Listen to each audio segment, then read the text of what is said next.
Algérie-Nigeria, c'est aussi une histoire, une belle affiche entre deux équipes, deux habitués de la Coupe d'Afrique des Nations. Nous avons d'un côté le Nigeria, trois titres continentaux, et de l'autre nous avons l'Algérie, deux titres continentaux. Il faut savoir que Algérie et Nigeria, c'était déjà ces deux affiches de Coupe d'Afrique des Nations en 1980 à Lagos.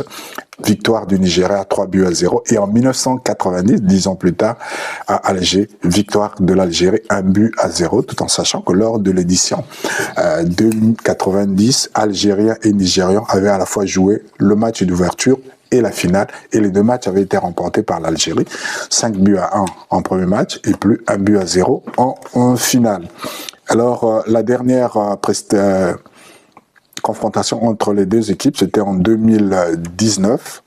En 2019, donc en Égypte, victoire dans les dernières minutes du Maroc, c'était en demi-finale. Et vous vous souvenez tous de ce magnifique coup franc de Riyad Mahrez qui avait permis à l'Algérie d'aller en finale et de battre le Sénégal et remporter ainsi son deuxième titre continental. Ça sera donc la 11e fois que les deux équipes vont se rencontrer.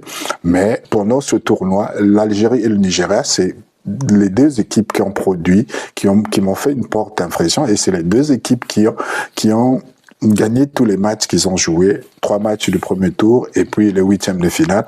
Donc je m'attends à une opposition très serrée, à une opposition et à attendre un beau match ouvert, puisque l'Algérie est très technique, le Nigeria aussi est très technique. Est-ce que l'enjeu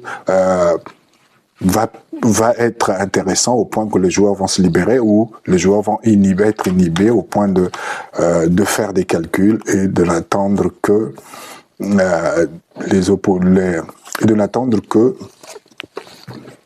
je m'attends donc à un très bon match entre l'Algérie et le Nigeria, en espérant que le beau jeu sera au rendez-vous, en espérant que les deux équipes vont ouvrir le jeu, jouer crânement leur chance, parce que les deux équipes ont des joueurs très techniques, ont des joueurs qui peuvent changer le cours du match à tout moment. Donc, je m'attends aussi à un défi physique de la part des Nigérians pour essayer de dominer le match, pour voir où les Algériens en ont. Alors, on peut toujours en avant ce match, il faut savoir que il y a l'atmosphère au sein des aigles nigérians n'est pas bonne en ce moment, d'autant plus que les joueurs vont menacer de faire grève, vont menacer de ne pas se rendre à Marrakech où va se jouer le match, parce que leurs primes n'ont pas été payées. C'est le même problème, c'est la même routine pratiquement qu'avec le Nigeria. Dernièrement, peu avant le match contre le Gabon, comptant pour la demi-finale des barrages continentaux pour la Coupe du Monde, les Nigérians avaient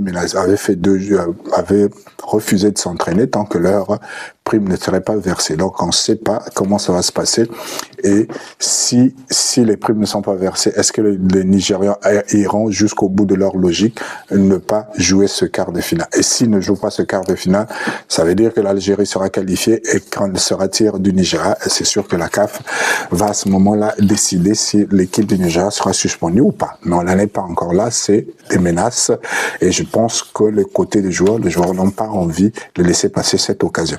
Alors, comme je l'ai dit, j'ai du mal à déterminer qui est du Nigeria, qui est de l'Algérie, par favori de ce match, parce que les deux équipes ont été très solides depuis le début de la compétition. Les deux équipes ont montré beaucoup de belles choses et sont pour moi parmi les favorites pour la victoire finale.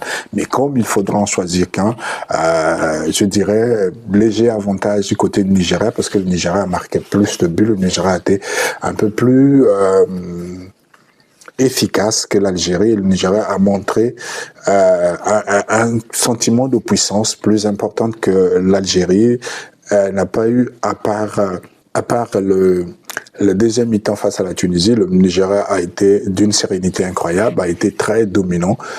C'était le cas de l'Algérie aussi, mais l'Algérie a peiné un peu face à la République démocratique du Congo avant de marquer ce but. Donc je donne un petit avantage au Nigeria et l'Algérie. Mais je dis quand même attention aux Algériens, parce que l'Algérie, c'est aussi costaud.